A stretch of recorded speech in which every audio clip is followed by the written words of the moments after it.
안녕하세요. 네. 막 방송 마치고 오셨나 봐요? 아, 예. 오늘 뭐 방송 몇 분 하고 왔습니다. 네. 아주 얼굴이. 분장이 아주 잘 먹었습니다. 예, 예. 네. 자, 직접 이렇게 보니까 지난주부터 예. 직접 방송사 순회를 하시더라고요. 저희 당의 젊은 대변인들 좀 써주십시오. 예, 방송에서. 이제 대표가 직접. 예, 청탁 이렇게 하는 겁니다. 예. 직접 다니시더라고요. 예.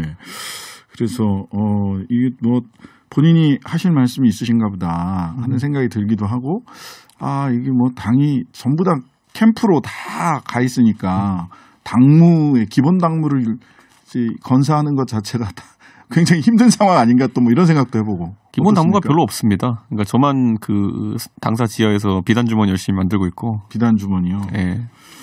아직 아무도 본 사람이 없는 것 같은데. 그거 지하실에서 만들고 있으니까 못 보죠. 아직 사용 안 했어요? 네. 비단 주머니 이제 나옵니까? 원래 아이언맨 이런 것도 네. 평상시엔 그냥 말리부에 있는 집이다가 네. 지하에 가보면 이제 뭐 하고 있잖아요. 배트맨도 그렇긴 하죠. 뭐 그런 거 비슷한 거죠. 예. 네. 자, 언제 나오는지 좀 보도록 하겠습니다. 자, 이재명 후보가 18일 날 국회 행정안전위원회 20일 국토교통위원회 국감에 출석하겠다. 네. 네. 정면 돌파냐 정면 충돌이냐. 그냥 제 생각에는 회피 같은데요. 회피다? 네, 출석하는데도? 나오긴 나오는데 자료는 안 줘요. 뭐 이런 거. 근데 이제 자료 안 주는 거를 성남시 얘기를 경기도에서 안 준다고 얘기하면 어떡하냐. 없다. 성남시에서 받든지. 경기도 것도 안 준 거 많아요. 그러니까 제가 봤을 때는 이 자료들 같은 경우에는 최대한 협조적인 자세로 나와야 지금 이재명 지사가 진짜 떳떳하다면은 네. 그 사람들 이재명 지사 자신 있구나 이렇게 생각할 텐데 자료가 부실한 상태에서 가가지고 이제 그럼 뭐 이제 말기술로 다들 이제 버티겠죠. 공격하는 쪽도 방어하는 쪽도. 어제 김용남 의원은 우리 공격력이 조금 걱정되긴 한다. 네. 나와서 딱 제대로 공격을 해야 되는데라고 하던데 제대로 공격 준비하고 계신 건가요? 근데 원내 지도부에서 대장동 TF에서 이제 하고 있는 거기 때문에 네. 예, 저는 뭐 전해 듣는 것들이 있습니다. 근데 전해 듣는 게 좀 있어요. 아까 말했던 것처럼 이재명 후보가 그런데 사실상 자료 제출을 경기도 측에서 많이 거부하고 있기 때문에 우선은 굉장히 답답한 상황이긴 합니다. 네. 네. 그러면은 차라리 판 깔아주지 말고 안 부르는 게 나은 거 아니에요?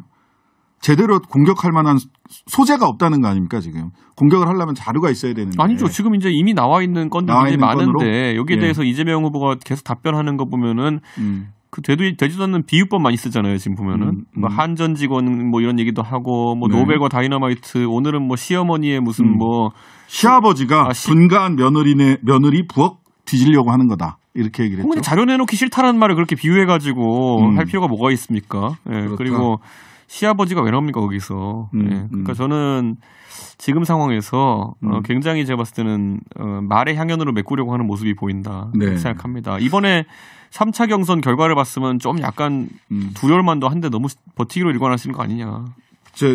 말 나온 김에 3차 경선 28대 62 원인이 뭐라고 봅니까? 그냥 저는요, 결과 해석할 때, 그냥 정상적인, 제가 공직 후보자 기초 자격 시험에다가 자료 해석을 넣겠다 그랬거든요. 네네. 보통 이런 수치가 나오면요, 국민들이 대장동권에 대해서 굉장히 분노하기 시작했구나. 이렇게 해석하는 게 정답. 그걸 만점 줄 거예요, 저는. 네네. 근데 꼭 거기에 뭐 붙여가 역선택이니, 무슨 뭐 조직이 개입했다느니, 세력이 무슨 뭐 여론을 뒤바꾸고 있다느니, 저는 그런 해석을 하는 순간 정치를 잘못하는 거다 이런 생각을 합니다. 근데 너무 튀는 건 맞잖아요. 그거는요. 시기상이나 뭐 이런 걸로 봤을 때. 저같이 합리적인 사람이 과학적으로 해석합니다. 네, 과학적으로 한번 해석해 주십시오. 선거인단은 1차, 2차, 3차 이렇게 모집하잖아요. 9월 1일부터 9월 14일까지 모집하는 1차는 진짜 완전 핵심들이 먼저 가입하는 겁니다. 찐들이 먼저 온다. 그리고 찐들이 먼저 오죠. 그 사람들은 어쨌든 당의 생각과 비슷한 생각이 오는 거고 2차로 가면 갈수록 이제 거기 안 들어오신 분들 들어오는 거니까 좀 당색이 옅고 3차쯤 되면은 진짜 일반 시민들의 생각이라고 할 수 있는 겁니다. 당 색깔보다는. 그러다 보니까 일반 시민들이 생각하는 3차에서 가장 이재명 후보가 아쉬운 결과가 나왔다는 거는 가장 두렵게 생각해야 되는 확장성의 영역의 문제거든요. 그렇게 해석한다. 그런데 이걸 아전인수격으로 그냥 뭐 조직적으로 역선택이 있었다는 식으로 해석하는 분들이 있는데 저희 당도 경선하다 보면 그렇게 해석하는 분들이 덜어 있어요. 뭐 무조건 부정선거를 하고 이런 분들이 있거든요. 네, 부정선거 크리가 또 나왔죠 오늘. 네, 그러니까 이번에. 네, 그런 분들이 정치를 주도하면은 애초에 자료 해석이 안 되는 겁니다. 자, 일단 근데 이제 같은 시기에 있었던 이제 서울시 당권자하고 거기도 한 30, 인원이 굉장히 많잖아요. 이 차이가 해석이 되는지는 잘 모르겠습니다. 자, 다음 시간이 많지 않으니까요. 자, 이재명 경기지사가 문재인 대통령과의 면담 요청했습니다. 그랬더니 국민의힘 쪽에서는 이거 대통령의 정치 개입 아니냐 이렇게 비판을 했어요. 대통령 정치 개입 맞습니까? 저는 이렇게 생각해요. 대통령께서 이번에 수사를 좀 잘하라는 식으로 검찰과 경찰에 사실상 가이드라인을 주셨는데 네. 제가 잘 하라는 것도 가이드라인입니까? 예, 제가 약간 조소적으로 표현할 만한 게 네. 예전에 윤석열 검사를 검찰총장 임명할 때 성역 없는 수사를 하라고 이제 지침을 내리셨잖아요. 네. 근데 그때 성역 없이 조국 장관 일가를 털었더니만 어떻게 됐습니까? 나중에 추미애 장관부터 해가지고 그 윤석열 검사를 많이 괴롭혔죠. 네. 그러면 지금 이미 검찰 공무원들이나 아니면 수사하는 경찰들 같은 경우에는 머릿속이 복잡한 겁니다. 대통령께서 이거 수사하라고 했는데 진짜 하라는 건가 말라는 건가 나중에 했더니 또 윤석열 총장이나 한동훈 괴롭히듯이 하는 거 아니야? 이런 생각을 할 텐데 네. 거기다 더해가지고 만약에 이재명 후보가 아무리 당선됐다 하더라도 대통령께서 바로 만나가지고 이런 한 액션을 취하면은 저 사람 빼고 하라는 건가? 이런 식으로 굉장히 혼란스러운 메시지로 받아들일 수 있습니다. 그렇기 때문에 저는 이번 문제에 있어가지고는 오히려 이재명 지사의 그런 요청이 대통령을 좀 곤란에 빠뜨리는 거 아니냐 그런 생각을 합니다. 근데 다 만났잖아요. 이전에도. 여당 후보들은 다 대통령 만났는데. 그런데 지금 시점에 봤을 때는 이재명 후보에 대한 의혹이 가해지는 상황, 특히 본인이 수사를 하라고 지시한 사실 지침 내린 상황 속에서는 다른 메시지로 해석될 여지도 있습니다. 이거는. 일반적인 상황에서라면 괜찮은데 지금은 아니다.